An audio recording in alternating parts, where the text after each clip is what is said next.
Dámy a pánové, já vás tady moc vítám, děkuji, že jste přišli. A je mi velkou ctí, že můžu přivítat Ženiu Gubkinu. A já teda, aby dostala slušnému chování, tak se přepnu do angličtiny. Takže let me introduce Žena Gubkina, who is our dear colleague from Kharkiv. And I'm really happy that she was able to come.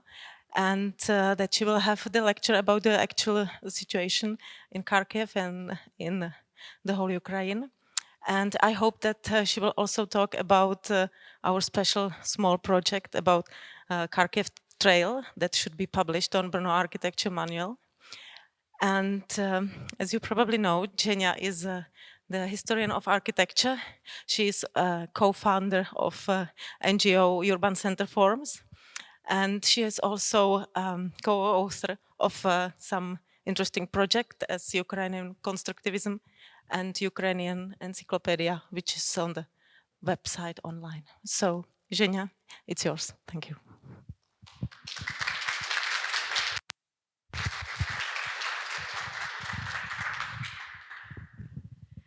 Hello, I'm really happy to be here. Thank you, Veronica, and thank to Brno House of Arts, Brno Architecture Manual, BAM, and the Brno Magistrat for having me here in this very difficult moment, actually, of history for Ukraine. And I would share maybe small information how everything started and why I'm here. 5 years ago, I was in Brno as a member of Ukrainian delegation of architects, exactly invited by Magistrat of Brno and Czech Center in Ukraine. And it was very important tour or journey for us, I think, because it was a gathered group of architects from Lviv and Kharkiv. And it was so interesting because our main focus of our trip was actually exactly interwar modernism and the heritage protection issues. And I think that is something that can bring us some bridge between yesterday and today. Because exactly both in Lviv and in Kharkiv, that is a great heritage of interwar modernism. If we talk about Lviv, it's much more about functionalism or Polish functionalism. And if we talk about Kharkiv, that is, of course, Ukrainian constructivism or Ukrainian Soviet constructivism. And 1 year ago, we became partners with Brno Architectural Manual, BAM, and we actually applied for a quite interesting foundation, for a quite interesting grant called House of Europe. And we won that grant to make and to develop architectural application actually for mobile phones that can be like a guide. A bit gamificated guide to architectural heritage of Kharkiv, exactly of interwar period. So that is a long story of relationship with Brnyanский Architectural Manual. And moreover, I think that in future we'll continue our work, that mobile application will be ready actually in the end of this year. And another part is that one route on architectural heritage of Kharkiv will be added to the website of BAM. But what we talked today with the team of BAM, that maybe it would be very important to share exactly the route on destroyed or partially damaged objects of Kharkiv, because we can't not to react on the situation what happened, and maybe to rethink understanding of what is actually tourism and architectural tourism and what is actually architectural history, because that history is deeply connected exactly with what happened now. And if we talk about heritage, I think we shouldn't be silent or shouldn't be, I don't know, blind exactly to the current situation. So I think if we talk about heritage, we should understand that not just architecture is deeply political things, but exactly heritage and heritage protection is quite political too. So I hope our project will continue. But today I want to tell you exactly about demolitions. So it will be maybe a very sad lecture in response on the current situation in Ukraine and war started by Russia.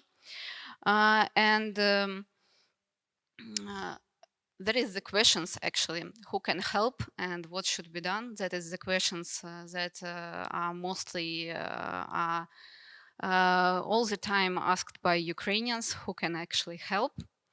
And I think that today it's quite difficult to talk about heritage. Sometimes you think that when people die, there is no place to talk about heritage or to talk about architecture, because it's not on the first line when we talk about that.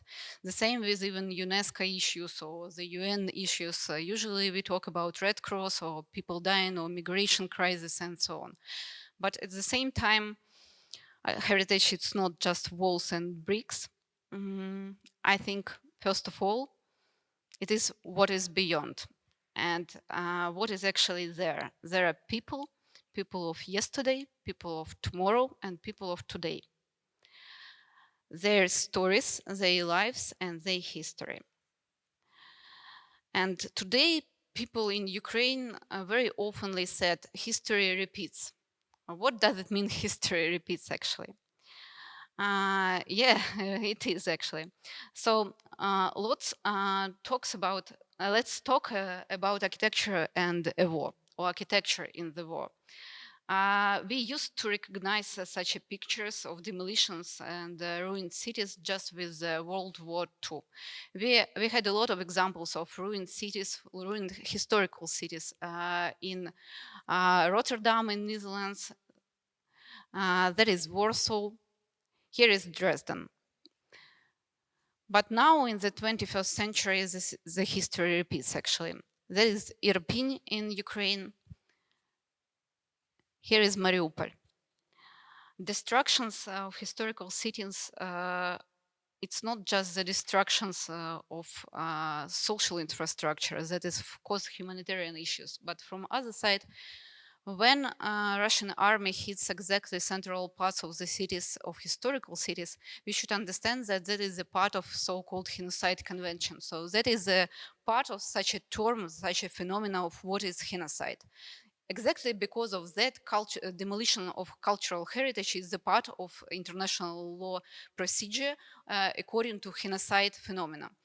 I think that is very important to understand that when Russian army destroys historical cities of Ukraine, they try to destroy memory, they try to destroy our culture.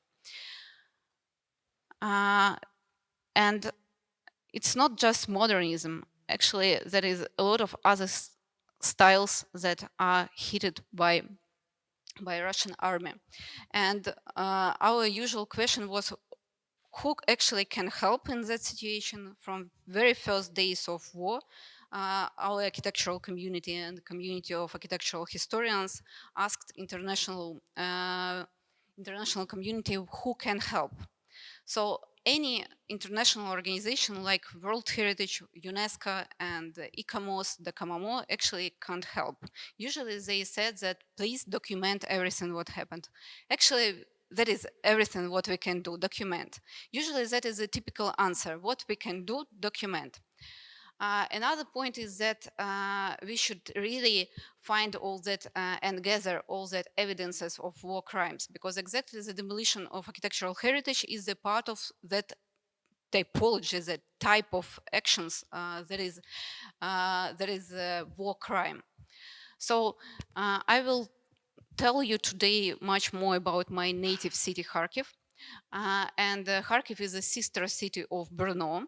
And here on the picture, you can see the house palace of a labor, Dvorets Truda, in the central part of Kharkiv. It was built in 1914, before the First World War started. It was a huge building that situated exactly in the huge area, huge quarter, like the one-quarter building. A bit looks like Prefect Osman reconstruction of Paris. And that building is listed in our local list of monuments of architecture. Here you can see how it looked like outside. And that is really in first days when war started, maybe really on the first week of war, exactly the central part of the city was under shelling. And really that situation showed that nothing really is important for nothing, no some ethical or moral issues is in interest of Russian army. And moreover, first it looked like there is accidental explosions or accidental bombings and something like that. Maybe somebody just hit central part and that's all. But when one city by another city, historical city, was under shelling, I think we should understand that that is a tactic. That is actually the tactic of war to demolish exactly central parts and historical cities. Moreover, not just historical objects and central parts, because we should understand that historical city consists from, first of all, it starts from the central part, with fortress and other things established.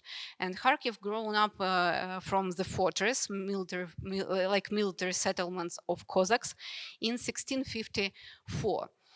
It was like Baroque fortress. Then city developed exactly near the central part, near that walls of former fortress. That part of the city called Old City. As in any European city, we always have Staré Misto or something like that. And the most quantity of objects of heritage situated exactly in that part. That's why when they demolished exactly central part of the city, they demolished the heart of the city, the history of the city, and the most important object, with a lot of administrative buildings, with museums, with fonts of different archives, and so on. So it's really the part of the tactic of war, of demolition of our cultural heritage. And not some. I was quite often asked by journalists, maybe Russians hit exactly the specific layer, historical layer of our cities. It's quite funny, I think, question, because of course they are not architects or I don't know art historians. That's why they don't understand the styles. And actually, they hit all the objects in the central part of the city, and the aim is exactly to demolish the city. Moreover, it's very important to mention that it's not just administrative objects, because first part of war, it seems like maybe they will hit just military objects or infrastructural objects, but what we all seen through these days, through these months from media, that even social infrastructure, that is absolutely understandable that a lot of people, children, old people can be exactly situated and being in that objects, they are under the heat. So hospitals, kindergartens, schools, and mass housing. So first aim was mass housing, and first people, I think, thought that maybe that is again some accidental thing. Maybe they want to hit some other target. But that is absolutely obvious for now. That is again another dimension of that war crimes. That is the war crime again against civilians, because exactly their main aim was the civil infrastructure and exactly dwelling districts. So, for example, in Kharkiv we have the biggest in Soviet Union residential area called Saltovka. The population of that district is 500,000 people. It's like city actually.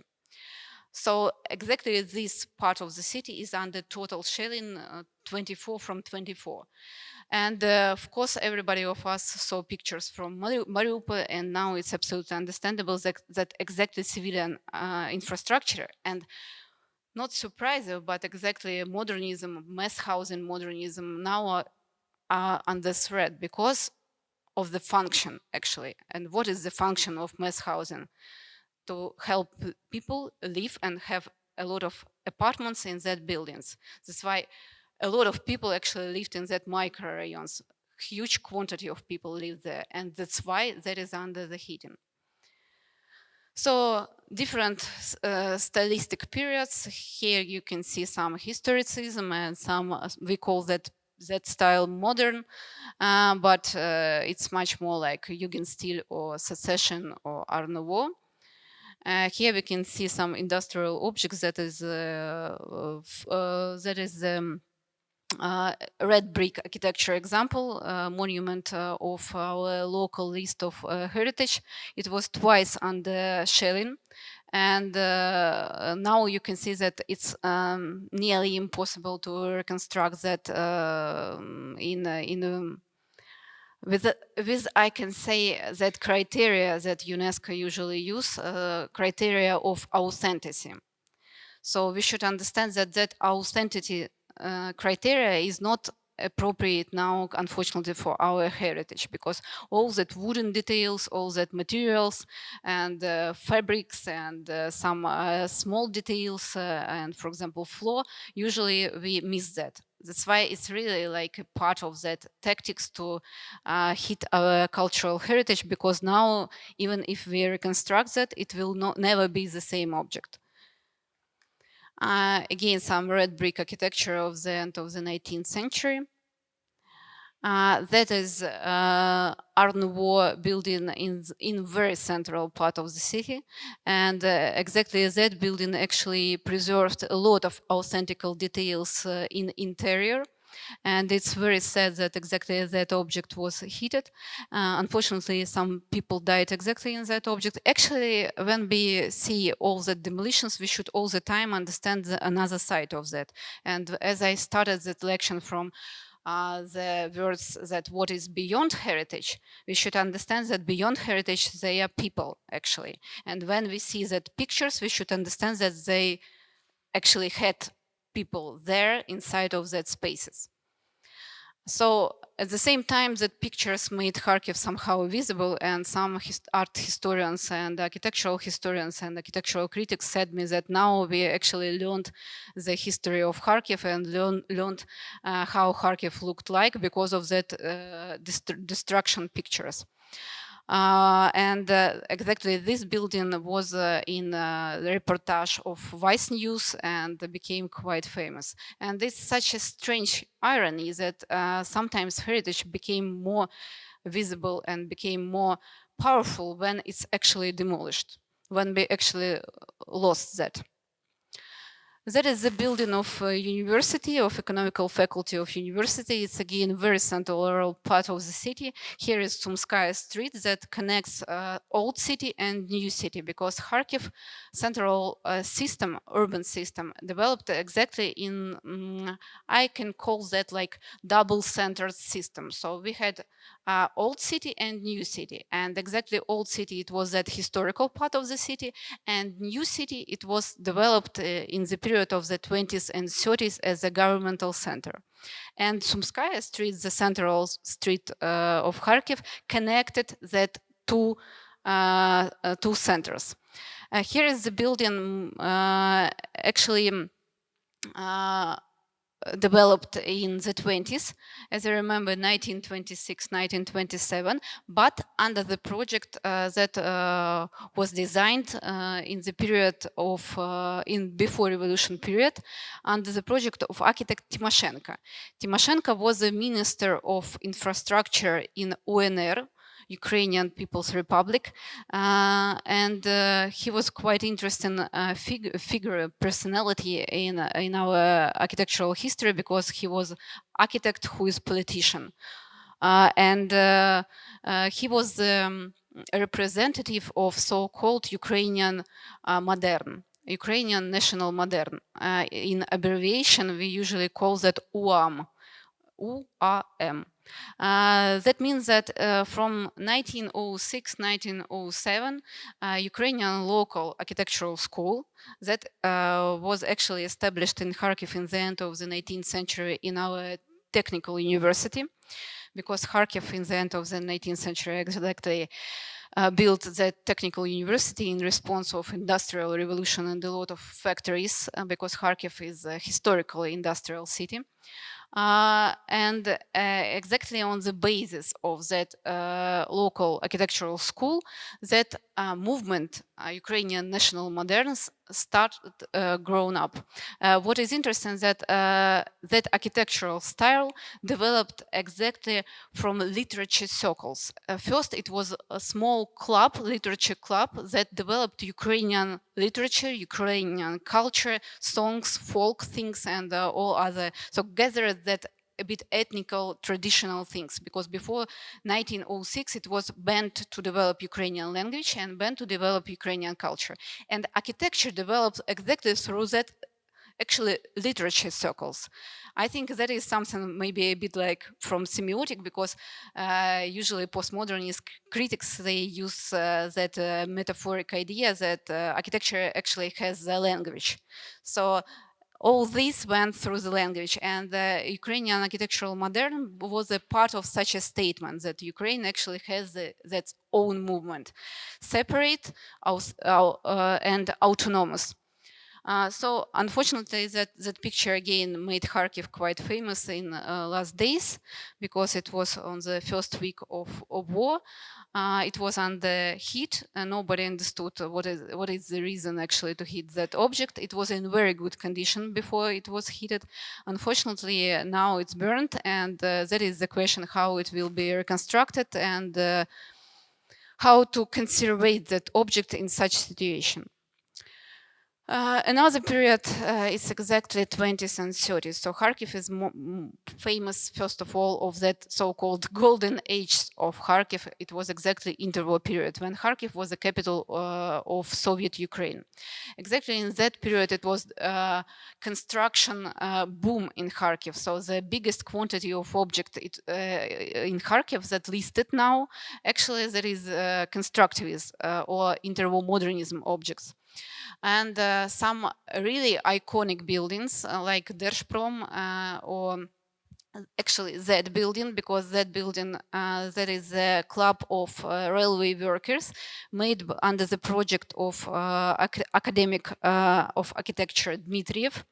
That is really like in each book about history of Soviet architecture, you can find that object. And that was in very good condition actually, because before football championship Euro 2012, as I remember, that Kharkiv was a part of that championship. I don't know how it happened, but we were very lucky that we got some money on restoration exactly and conservation of that object. And a few beautiful murals inside of that building, they were conservated. Moreover, a lot of frameworks and windows and doors and some details, they were preserved and conservated. So that was actually like the best example of a conservative project in Kharkiv. And it was the place where usually all architectural conferences held to show that actually in Ukraine we have some conservation tradition and restoration tradition. Unfortunately, that object was under the heat, as I remember, 2 weeks ago, so not so far. From that perspective, it's more or less okay, but from courtyard, it's like totally damaged. And you can see that right wing of the building that is again demolished. And you can see on the first floor entrance, that is a bit Art Deco style already, with a lot of details, with marble details, very interesting object. And it was beautiful wooden doors with authentic glass actually. And unfortunately now you can see that there is a wooden shield to protect building from the environment. And it means that we lost that doors. Another building that is an example of so-called cooperative housing. That is actually the movement, cooperative movement. It's not something just about Ukraine or Soviet Union. You know, maybe that in Berlin, in a lot of other countries where socialist government appeared in the power, it was a lot of projects connected exactly with cooperative movements. So people actually cooperate together and ordered the project and built it together. Quite interesting socialistic idea. That building situated on the main Sumskaya street. Unfortunately, it was a bit under reconstruction of our city council. They painted that just half a year ago in very stupid colors, I think. So that paint job, it's something very typical for any city administrations. I don't know why. But actually, object was in very good condition. Inside space, I made I documented and made the photos of inside space. It was in very good conditions. And usually people even asked why exactly this building had no that, balconies that usually is in post-Soviet countries. And on the first floor, it was very, expensive shops like Max Mara, Escada, and all this stuff. So it's really very central part of the city. Unfortunately, that building was again under the shelling, and unfortunately, you can't see a neighbor building, but that is a very good example of that secession or Art Nouveau style. So really, like the whole that first line, because we have that Sumskaya Street, it's like in Chicago, Magnificent Mile. It's our central street that is the most protected by law, and had a lot of beautiful objects. And exactly that first line of our city is like on the half demolished or damaged. Some demolished, sometimes I think that we can call that damaged. There is another building of Meteorological Institute. So again, no reason why exactly that function, no reason why exactly this building. And it was quite interesting, I think, too. And that is, again, something about constructivism and about interwar modernism exactly in Soviet Ukraine. And here is maybe one of the most famous cooperative houses in Kharkiv, the house Slova, or word in English. That was the cooperative house where exactly all the most famous authors, poets of Ukraine lived in the 20s and 30s. And most of them, they were executed during Stalinist repressions. And that's why that object is the most maybe famous in Kharkiv and in Ukraine, that is deeply connected with our avant-garde futuristic movements in literature and in art, and moreover very tragic, because that object, being even still being a residential house, represents exactly some commemorative practices and some questionable and sometimes controversial questions, how to preserve such a tragic story, how to preserve such a traumatic experience when people still live in that building. And it was a discussions for many times with locals, because they usually said that we don't want to live on cemetery, because that object is really very iconic. It's like all people who somehow research that period of the 20s and 30s or literature, they need to be there. So it's exactly our very important place. Even I can say maybe sacral. And from other side, people still live there, and they need just ordinary apartments. They need to grow children and to feel themselves happy, not to feel that they actually are living in apartments where somebody died or somebody was killed. So actually, that is the question of Kharkiv in general, because of course, being a capital of Soviet Ukraine, the most population of intelligentsia and actually all representatives of so-called phenomena of executed renaissance or shooting renaissance. It means artists and poets and all other leaders of culture that were killed during Stalinist repression. we can say that Kharkiv is somehow a grave of that people, because exactly in this place they were taken into the prison or even executed nearby of Kharkiv in the wooden area.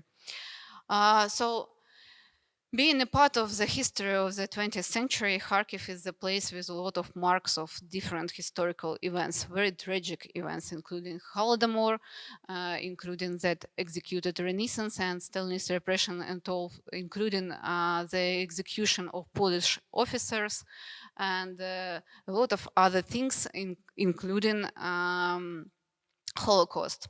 And what is surprising is that in last weeks, I have no idea why it happened, but Russian army shelled exactly memoriams. And I have no idea why they decided to fight with graves, actually. But in Kharkiv, they hit it to Drobitsky Yar. It's like the same example like Babi Yar, the place of execution during Holocaust of Jewish people. And they even demolished the symbol of that memorial menorah. They hit it, the memorial built by Polish government to an honor of execution of Polish officers in 1938. It's in our green zone of Kharkiv.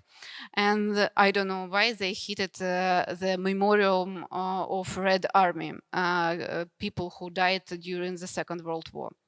So that is actually not just, I don't know, the war. It's definitely not the war for territories, and that is definitely not the war for people. It's much more like the war for history and for narrative, who will occupy actually the narrative and discourse, I think, historical actually discourse. And another historical layer, here we can see the building built in 1934 for city administration. That can bring a connection with the Magistrate of Brno, I think, because that is actually our city hall. And it was built in 1934 under the project of architect Tratsenko, again the member of that Ukrainian national modern movement, but who decided to stay in Soviet Ukraine. And he worked in different styles, but still he tried to somehow interpret national motives in architecture. But Sergei Timoshenko, another representative of architectural modern that I shown you, that university building, he actually immigrated. And first he immigrated in Poland, then in Czech Republic, and worked in Prague. And then he immigrated in the USA, as I remember, but unfortunately then he died there. So Tratsenko decided to stay. And previously that building looked a bit more brutalistic, I can say. It was already not the 20s, not that roaring 20s or avant-garde 20s. It was much more like some, we can compare that style maybe with some fascist architecture or even some architecture of Speyer in Berlin. But after the Second World War, that building was under reconstruction because all the city was a part of such a systematic actions of Stalinist architects that called Stalinist reconstruction, Stalinist post-war reconstruction of the cities. That is a quite interesting phenomena. And that's why that building gained that layer of socialist realism with a lot of that details, with a lot of that classical details, and it a bit grown, and you can see some symbols of Soviet power. All that layer of decoration appeared exactly after the Second World War. And one of the reasons how that reconstructions appeared,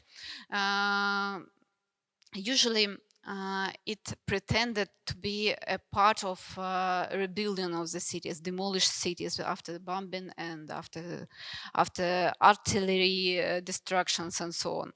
But from other side, I can say that Kharkiv is an example of quite a modernist capital, new capital, with a lot of objects exactly connected with new economical politics and with such a phenomenon of national communism, I think can be quite dangerous for the construct of quite imperialistic construct of Stalinism. That's why I think that it was the aim to manipulate somehow with the space in such a cities, because when you cover with that decoration all the buildings of modernism, then everybody will think that that building was built exactly in the period of Stalin, post-war period. But at the same time, actually that objects had a structure, modernist structure, and was built by different budget, not by and not in the period of Stalinist reconstruction. I think that that is a very important point, how history in space changed the focus from new economical politics and interwar period in Ukraine to some Stalinist rebuilding, and moreover to forget something about the 20s and 30s, that period. And it's interesting that even in critical text of so-called socialist realism architects, never mentions that Kharkiv was the capital of Soviet Ukraine for many years. Even during Brezhnev period, I don't know why, but even in guidebooks that was written by different architectural critics, it was never mentioned that Kharkiv was the capital of Soviet Ukraine. So we were like forgotten capital of Soviet Ukraine. And here you can see maybe our most significant object of modernism, or even leftist urbanism, as I call that. That is the governmental center of Soviet Ukraine. Exactly that place of power should be exactly at the heart from which that new economical politics and national communism state should somehow manage with all Ukraine, actually. And we should understand that not everything was actually Soviet Union, and Soviet Union consists from 15 republics, and Soviet Ukraine Republic, it was autonomous republic with the separate budget, with the separate projects. And that governmental center, I think, is an attempt and is an example how architects try to show what is a new type of power. And I remember that I saw a photo. You can see that round square in the middle of that urban complex, and it was written such a motto there on the central part of the square: to manage in new way. In Ukrainian, it was written "керувати по-новому," and I think to manage in new way, to be new type of power, it's something quite interesting, according exactly what was the political construct of Soviet Ukraine in those times. Moreover, they try to implement the idea how to manage in new way through such an abstract idea of square, exactly central square. And how actually they try to interpret what is that new world that they try to build, what is that new universe. Actually, you can see that even round forms that can somehow work with that universal ideas. So first of all, in the central part of that new world should be exactly Держпром building. And usually people don't think what is actually Держпром. So Держпром or Gazprom in Russian language, people usually think that it's somehow connected with Gazprom, a Russian gas organization, but nothing is near that. Gazprom is an abbreviation from Russian language государственная промышленность, Госпром, or in Ukrainian державна промисловість, Держпром. What does it mean? It means state industriality. So in the period of new economical politics, that actually is not something common with the common administrative system that we all here know about late socialism. It's a bit different hybrid system, economical hybrid between capitalism and socialism. So it means that it still preserves some capitalistic functions. For example, here should be exactly in the building of Держпром. It should be the place like office building, office skyscraper, actually the first skyscraper in Soviet Union made from concrete. It should be a place, an office for all state industrial trusts and syndicates. And even in that words, you can see that that commonness, that comparable to American system. And for example, some historians and architectural historians, they even called that period as Ukrainian or Soviet Americanism. From other side, here on the first plan of the picture, you can see the house of projects. Exactly the place where all urban planners, all architects should be situated. But actually, the first function of the building should be the House of Parliament. And on the other side, you can see the beginning of construction of the House of Cooperation. So cooperation is again some function, some typology appeared exactly in the period of new economical politics. It's about agricultural cooperation. So it's nothing about совхоз or something like that, where people were like imprisoned in villages and should work for some state farms, but it's something about some small farms, quite independent, where people can gather together and actually be farmers. That's why, for example, it was a connection with the Kharkiv tractor factory, because people need tractors, actually. So that cooperation was banned, and trust and syndicates system. In 1927, the delaying of that system started, and in 1930, it's already stopped. So Stalin started that change to and the switch to common administrative system. And I can say that in a lot of Soviet propaganda books on history of Kharkiv and in even on history, not architecture, just ordinary history, it was written that exactly new economical politics was a period of some crazy ideas, and it wasn't successful economically. But I'm definitely sure in a lot of historians, they already researched that period, that it was quite successful. And the evidence of that success actually was, for example, a huge construction boom and the growth of health, welfare of people. Moreover, I think the cultural development of such phenomena as executed Renaissance is an example of successful economical situation in those times. So, and I try to explain you without pictures the double center system of Kharkiv. And here you can see the old part of the city, and you can see such a dense old structure of the city. And here you can see that modern new part of the city that called new center or new city. And even here we can see such an evidence, such a beautiful essence of how modernists, urbanists, they understood the new construction in old urban structures. It's like a absolutely futuristic new detail or machine detail in the field of that old chaotic structure of the city and networks.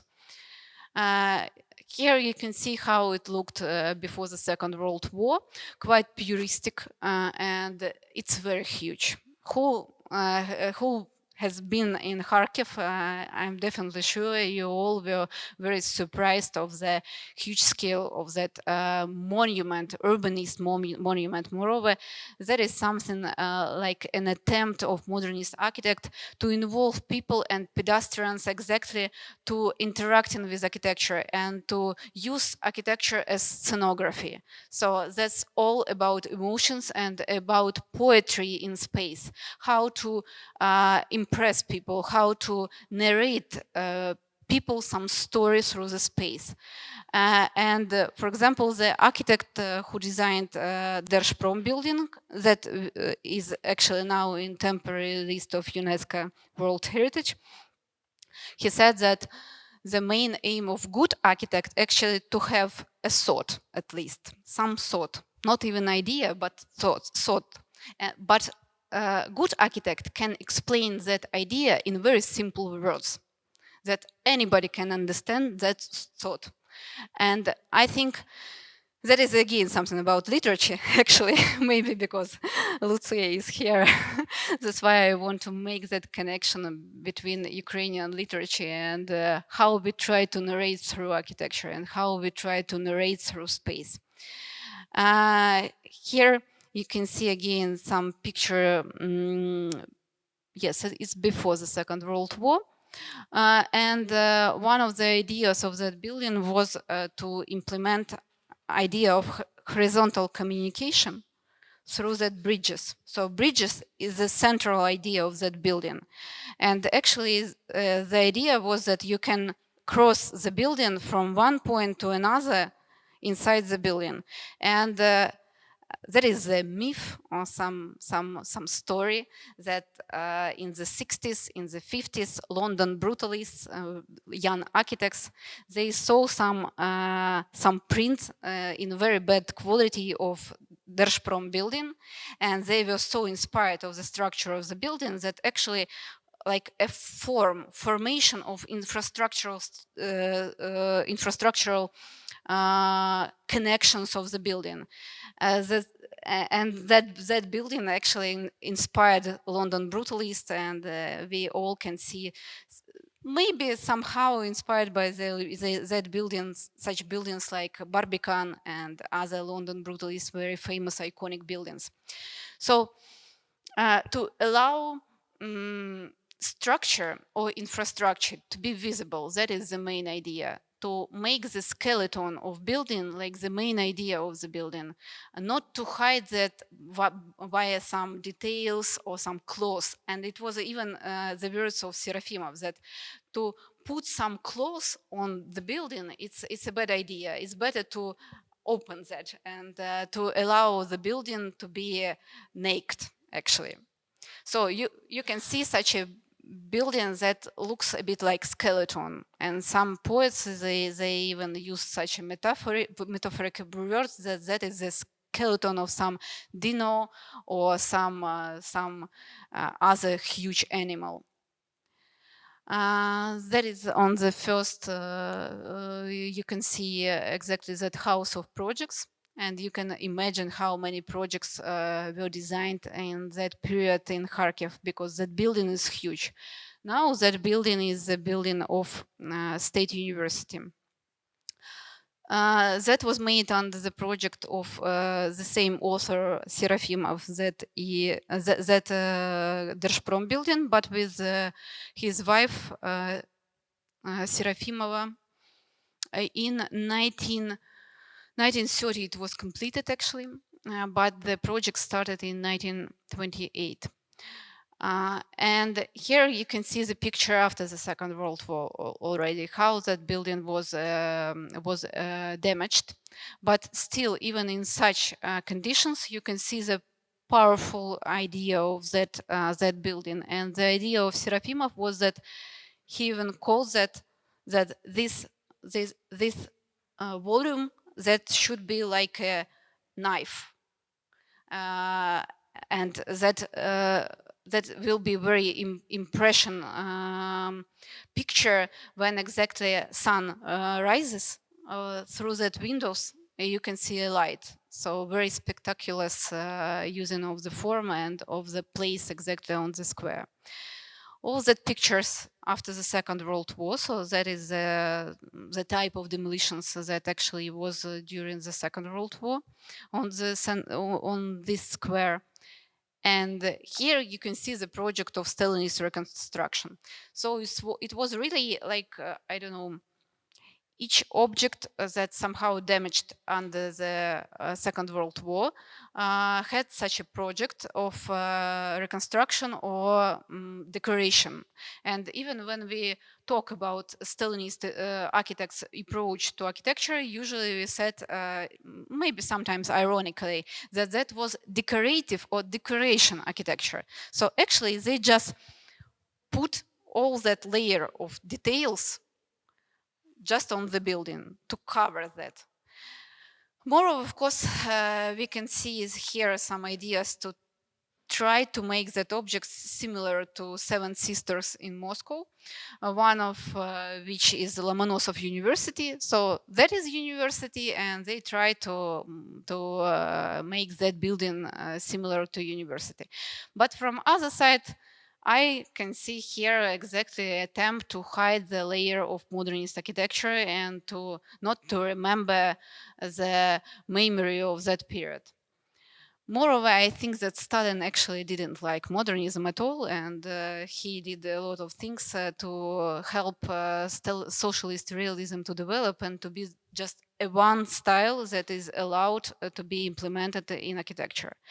That story started from 1932, actually, and I think all these dates somehow connected both with economical change, political change, and cultural change. But actually, they built that project. They tried to realize that project so long that actually Khrushchev came to power and Khrushchev though started. That's why when that project was under a committee, it was not allowed to build that in such appearance, because maybe you know that it was a fight with excess, as I remember, боротьба с надлишками или борьба с излишествами, when exactly during Khrushchev's rule, it was the returning of second wave of modernism, like Khrushchevka and other types of economical, very cheap and minimalistic type of architecture, so quite socialist architecture. That's why they didn't realize all that ideas with columns and with some spire, but they did something in between. And such architecture that is in between in post-Soviet countries and in critical articles usually called обдирная. It means like scratched architecture, that some details, that Stalinist details, so they were deleted from or scratched from architecture. So that is how scratched architecture looks like. And from other side of the square, there is the Hotel International that was actually built for Comintern, Communist International Organization, but when it was finished, actually Comintern was banned and in Soviet Union, actually like in the same time, but anyway, for many years it was a hotel for international specialists, for international committees, for international delegations. But after the Second World War, it was decorated with, again, that Stalinist socialist realism layer under the project of the same architect Yanovitsky, who designed previous one. And that is quite interesting that architects, they were obligated to change the appearance of their project if they were alive, actually for free.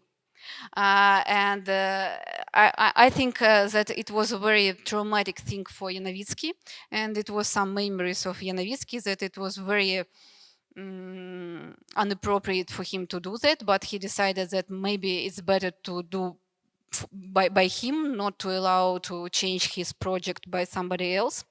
And why it was so important for him, because exactly that project, previous one, this one, won some ownership during that Paris exhibition, where you remember that eagle of Germany stood in front with that рабочий и колхозница. So, and on another side of the square, just in front of Держпром building, Central Committee of Communist Party situated. And that is the first design of that object. And you can see that it was developed in 1927, 1928 under the project of Jewish architect Steinberg. Yakov Steinberg was a theorist of quite a radical, quite Marxist architecture of constructivism.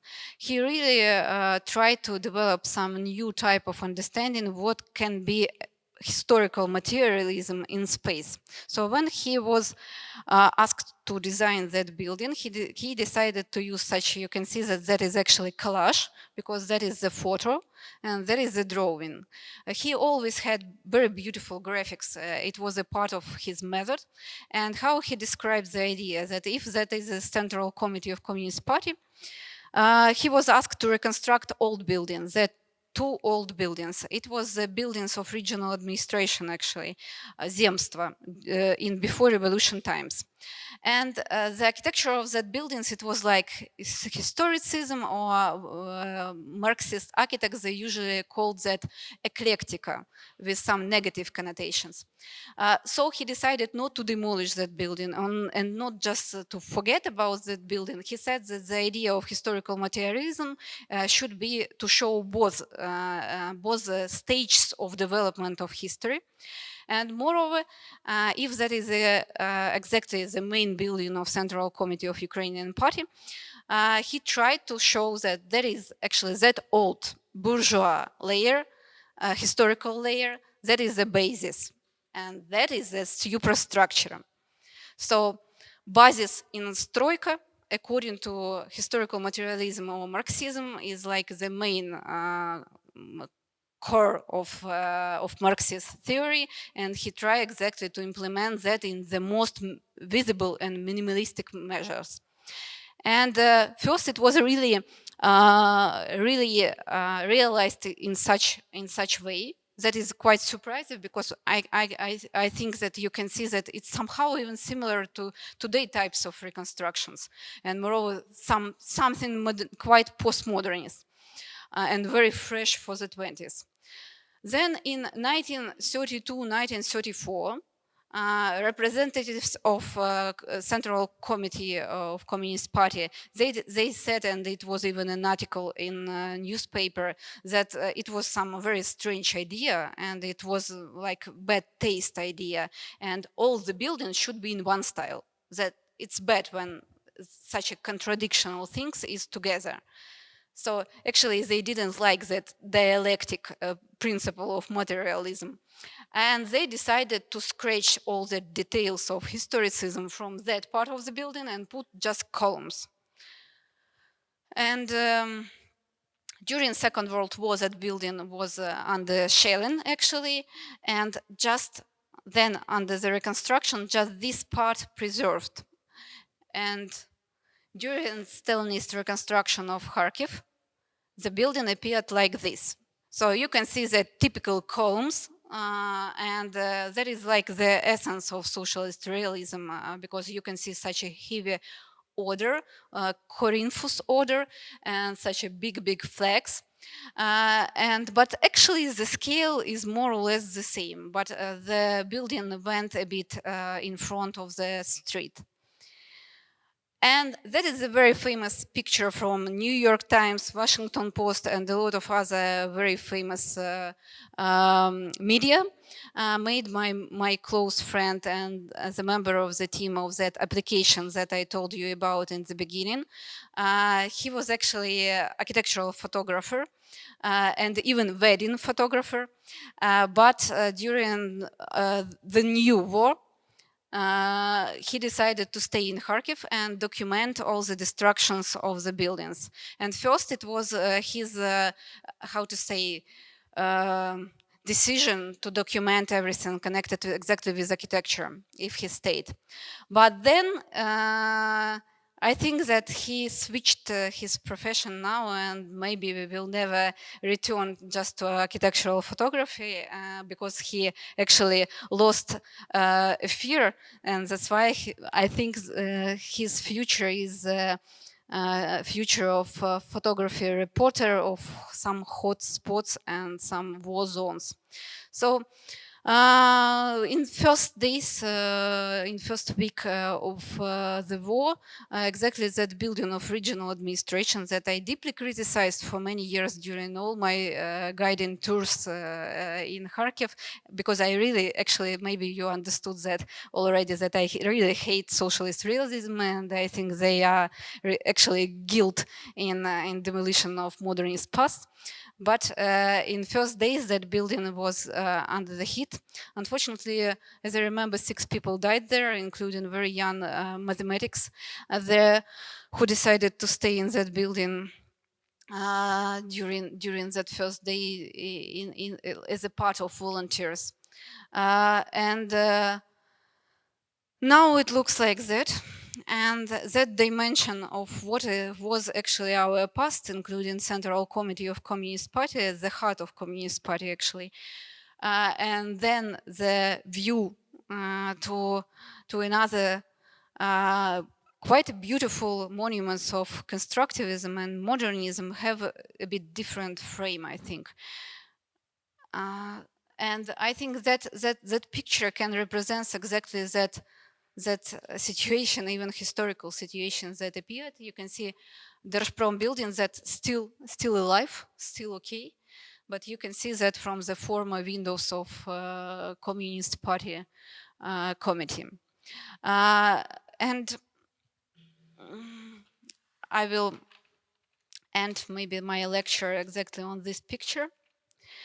And from other side, I think that Freedom Square actually can be not just Freedom Square. All the reconstructions of Ukrainian cities in futures can be new cases of how we will deal with destructed objects, with the demolished historical cities. Because as I showed you in the beginning, demolished cities like Rotterdam, Warsaw, and Dresden, that is the cases actually in our heritage protectionist work.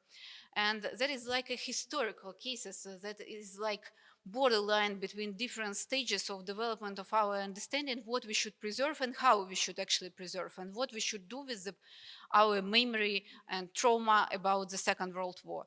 And according to Rotterdam case, actually modernist architects decided nearly demolished all their ruins and to build a new modernist city. And Rotterdam even now is the capital of the most modern architecture, even now contemporary architecture.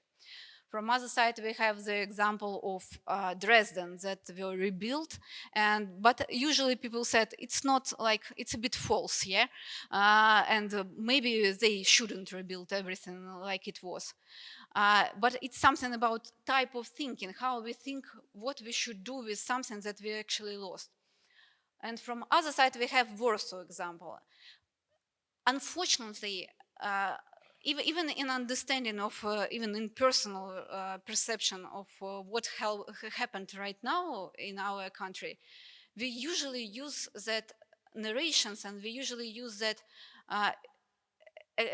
examples exactly of the 20th century, exactly of the Second World War. Maybe we have no other tools and we have no other answers, and the one experience to which we can address is just the Second World War.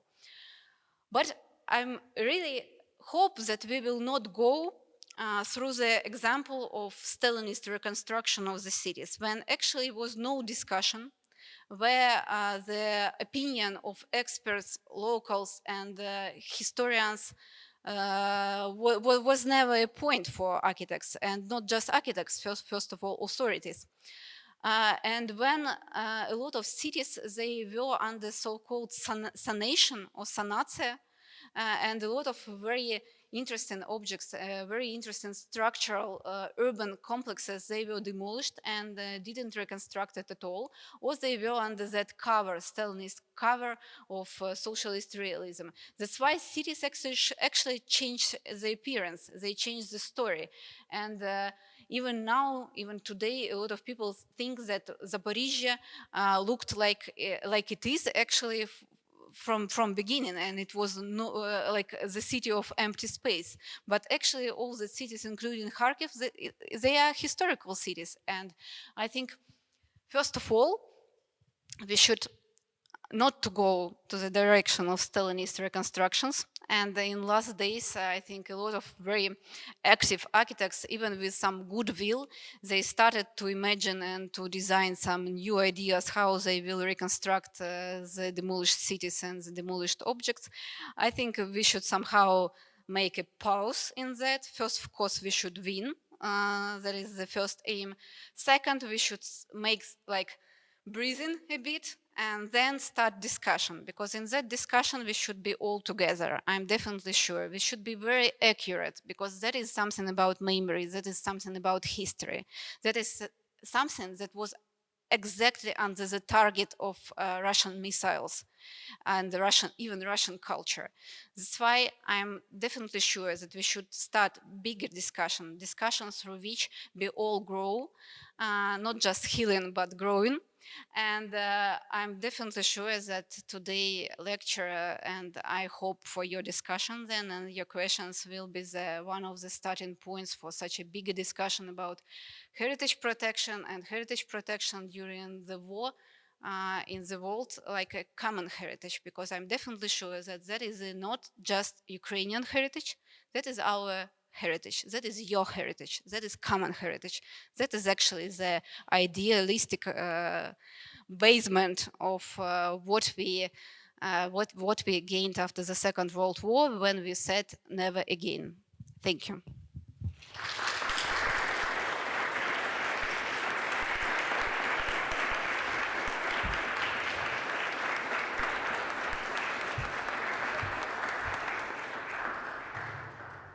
So thank you very much, Zhenya. And I would like to ask the audience if they have any questions, or maybe I will ask you, because when you stopped, when you ended the lecture with saying that it's also our heritage and our architecture, the story of the architecture, I have to ask about. I have to ask you to add one name which is strongly connected with Brno and also with Kharkiv, and I would like to ask you for just a brief story of Lotte Stambeze, the architect who was connected also with Brno, if you could.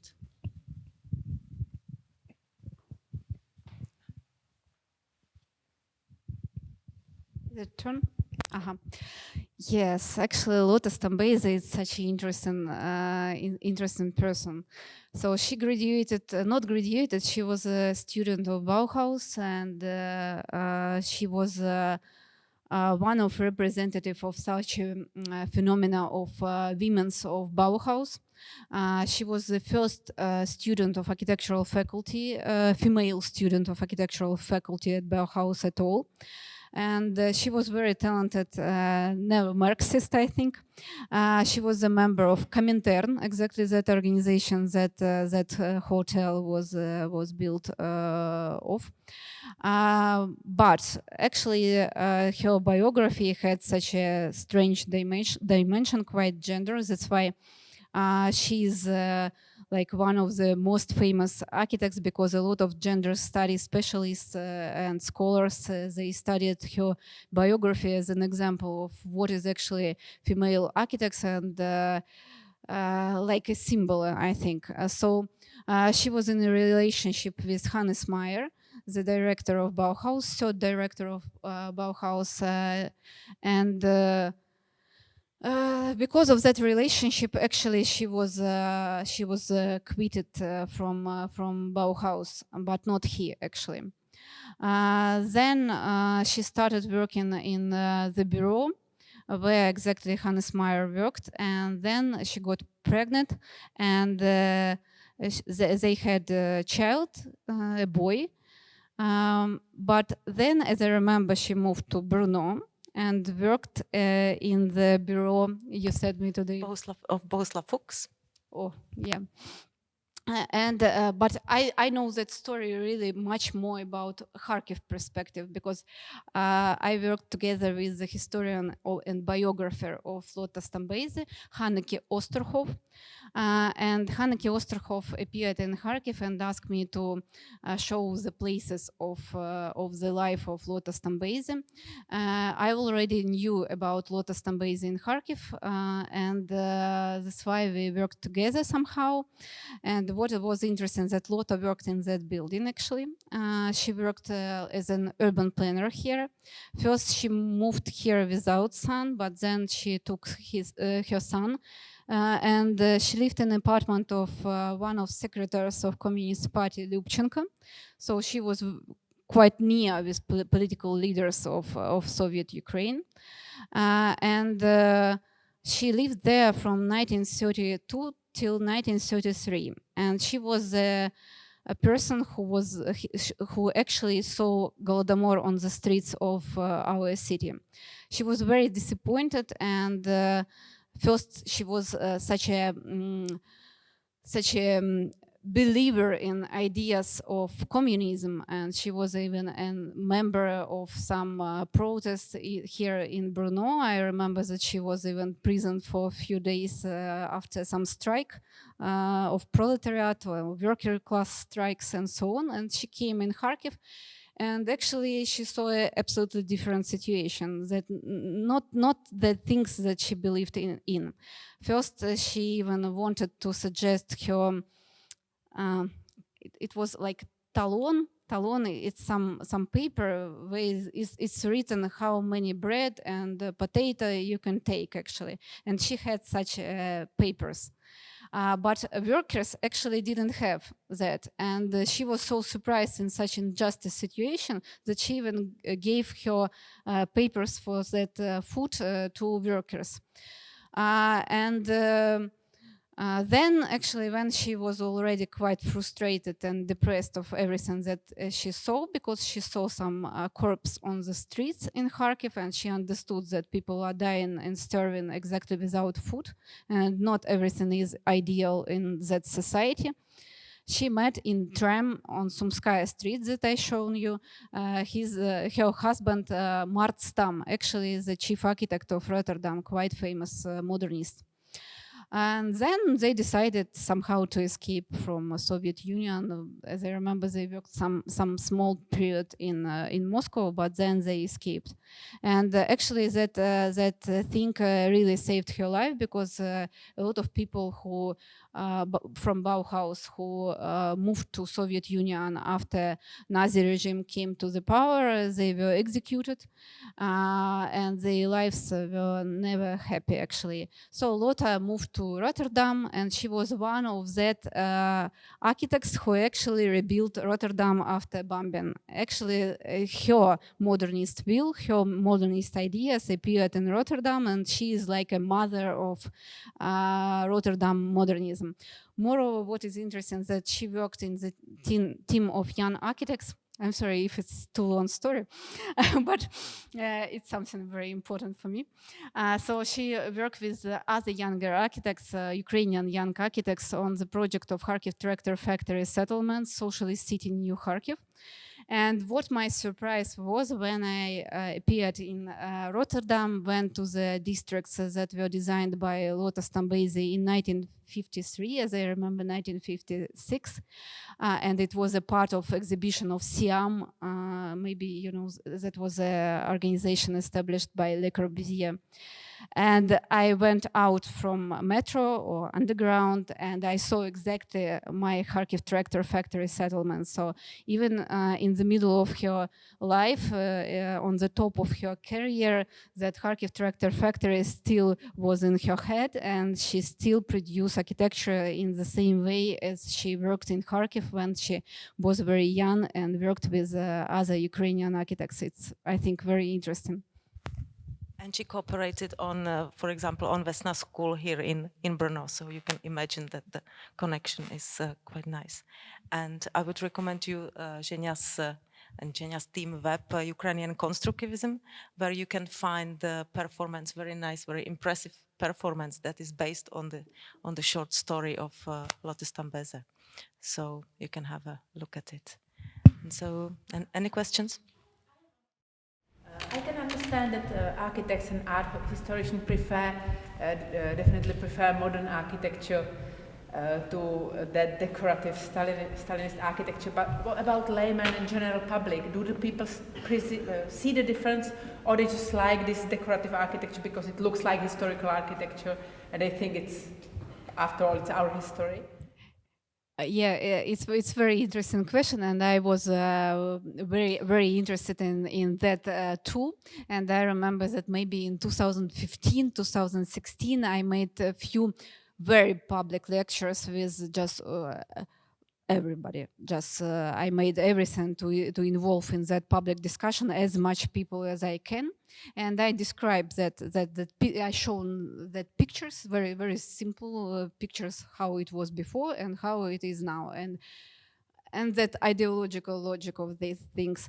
And after that lectures, like all auditorium of people, they start screaming, let's go there to that object, exactly to this object, and let's take some arms in our hands and just demolish that Stalinist layer. Some people screamed, we need de-Stalinization. Initially, we need to open that initial structure of the city. But the most surprising was, now Putin said that we had a lot of Nazi and nationalists, but at that meeting, it was really two guys who I think they were somehow like skinheads or something like that, and I was very scared all my lecture what they will said, because national communism is quite radical leftist idea. But then they stood up and said, yeah, guys, let's go there. We will gather all other guys and we will just open that 20th to the people. So, and it was even my joke that we will gain some leftist aims by the hands of rights wing guys. So I think that is much more about discussion, and that it should be based, such decisions should be based on the discussion, because we can imagine different types how we should deal with that. Of course, we can think that it's like layers of Rembrandt, that each layer is quite important. So we need discussion. I remember some postmodernist critics who came in Kharkiv and from Austria, and they stood near that object and they said, it would be very funny if the half of the building we will open up and the half of the building we will preserve in that Stalinist appearance. It will be very funny. But I answered, but our history actually is not funny. That's why I'm not sure that your jokes is okay about that. So I think that is really very important why I used exactly that example, because that example can open up all the situation, how we should deal with such a difficult past and such a difficult objects. And I think that objects can give us something more like transitional objects in psychotherapy. Through that we can gain something more.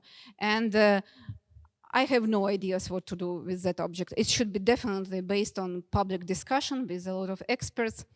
But I know that Jean-Louis Cohen said about objects that we should demolish and take off all that decorative layer, especially columns. And he said that it will be called like decolonization, because decolonization without columns. That's why I think we can use that example as a type how we behave actually with Stalinist past. Okay, so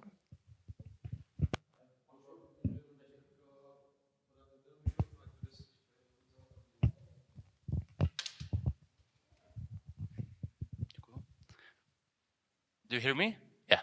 I have maybe not really a question, but one idea I would like to add to this discussion so far, because now we're struggling almost only with the past, with the history, with all the historical layers. But do you think, what is maybe just your personal opinion on adding some really contemporary layers? Do you think, is there some chance to this to really rebuild or renew this monumental, this extremely huge space into something much more contemporary? I mean, is this okay for you to not only protect the history, the heritage, which is there already, but also to add something new with all respect after some discussion again, something like that? Thank you. Maybe you are an architect here. No. No? I'm Very also architectural a historian logic. of architecture like you. But nevertheless, I sometimes like new things. Uh-huh.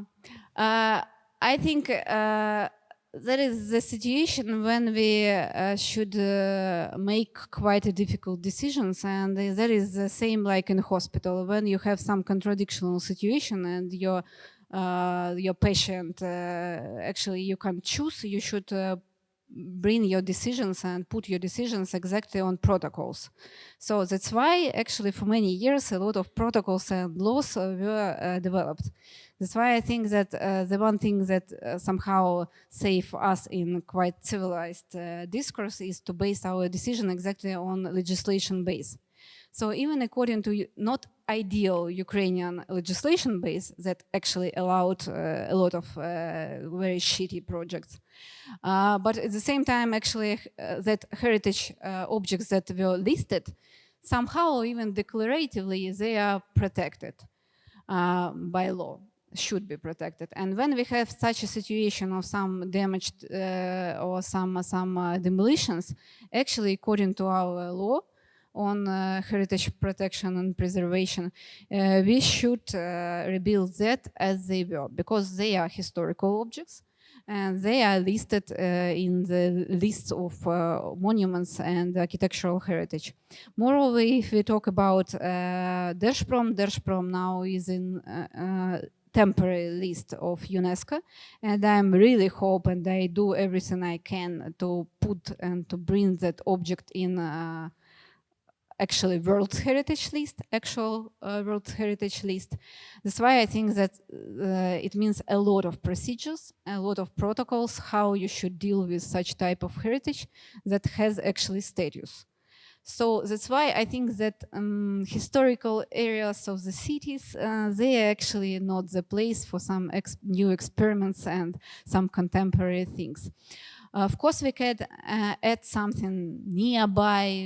It depends. It depends on the status of territory, because that is areas. And for example, if that square is an ensemble, it means that each part of that ensemble should be preserved exactly in the same way, and to preserve the urban structure of the object, as we think that is actually heritage. But I can say that architects can find a lot of place for their imagination, for their experiments now in such a phenomena, quite beautiful, and it's quite interesting that it appeared in our discourse again as mass housing. So because people all over Ukraine, they lost a lot of apartments, they lost their dwelling. That really is a first need. Because if we talk about some interpretation of space, some adding something and to make some postmodernist joke, it's not first need. It's actually some intellectual abstract games. But actually people on that dwelling residential area of Saltovka, they just need to return in some homes. They need new homes. And what is the answer even of some very famous architectural schools of the world? Just build refugee camps. So, guys, architects, please start thinking about not through camps. That is not the 20th century when camps are the answer to any problem. So I think we should somehow start thinking about mass housing. And such a district as Saltovka is a beautiful, huge territory for any experiment, for any contemporary architecture. Please do that. Thank you. Okay, so anybody else? So Zhenya, thank you very much. Thank you for coming. And if there is still wine, please take some, and maybe there will be enough time for more questions or more discussion. Thank you very much, Zhenya. Thank you.